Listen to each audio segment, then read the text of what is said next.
Ekibiina kya National Unity Platform kivuddeyo ne kitangaaza ku mbeera egenda mu maaso n'eyalabikiddwako ennaku zino eziyise ng'abakuumaddembe bagenda mu maaso n'okusalako ekitebe kya National Unity Platform ssaako n'okuwamba ebintu ebyabaddemu.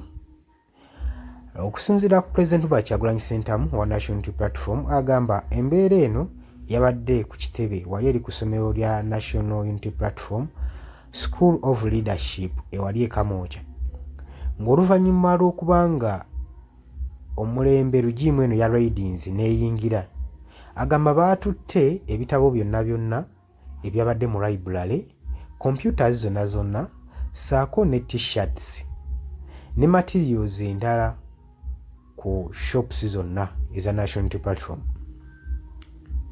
Bagenze ne batankuula woofiisi zonna ne batwala documents zonna ez'omugaso n'ezabadde ku mmeeza.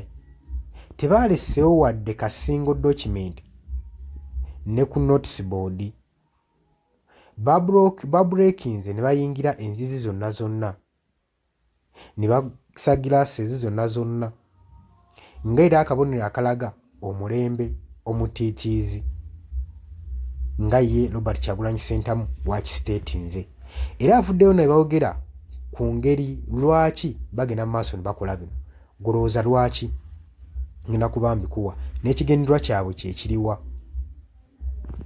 Okusinziira ku Robert Kyagulanyi Ssentamu, Bobi Wine agamba nti nno ku mawulire agatambula ku mulembe guno oguliko ba-military officers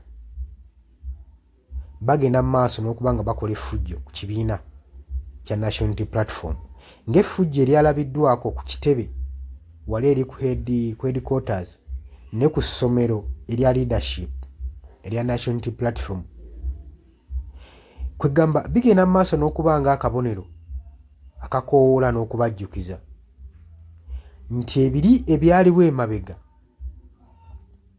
gavumenti byegezaako mu maaso n'okukola byali bibeddewokko nga bagenda mu maaso n'okuba nga bagulipinga obuyinza ng'era bwe baakola mu mwaka ejaggwa mu Arua.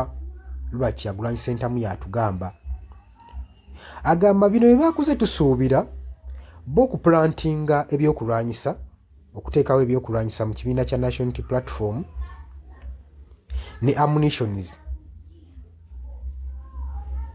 okusobola okulaba nga bakyuzinga nga bateekawo obuyeekera mu kibiina kya National Unity Platform okutwala nga akagurupu k'abayeekera nga bapulantinzeewo emmundu, amasasi, okusiiga ekifaananyi nti kano akagurupu ka National Unity Platform kagurupu just k'abayeekera.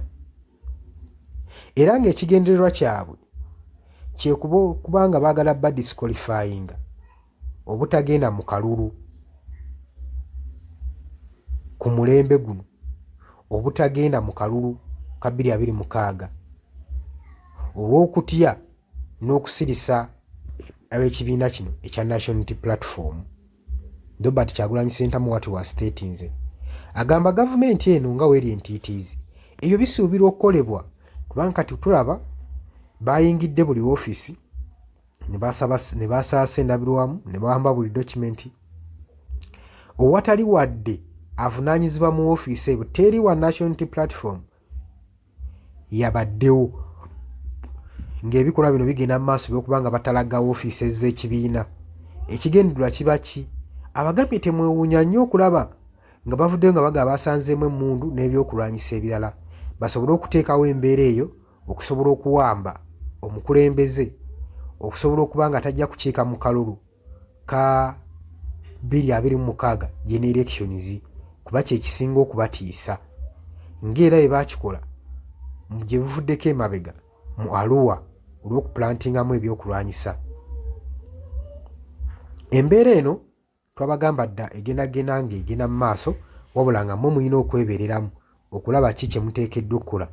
Robert Kyagulanyi Ssentamu bw'ati wasiteetinze ng'agezaako okutangaaza eggwanga ku ki ekigenda mu maaso ne gavumenti okusobola okulaba nga beetangira ku kyonna muuvu yonna gye bagezaako okukola ettattana ekibiina nga baba National Unity Platform.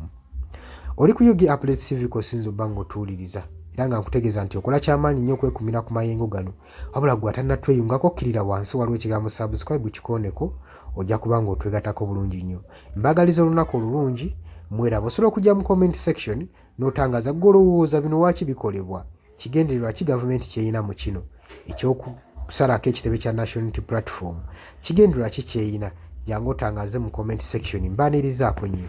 Bwagala otwengako mu comment section n'agambye ekkirira wansi okone mu kigambo subscribe ojja kuba nga osobola bulungi nnyo oto engage nga mbagala nnyo mweraba.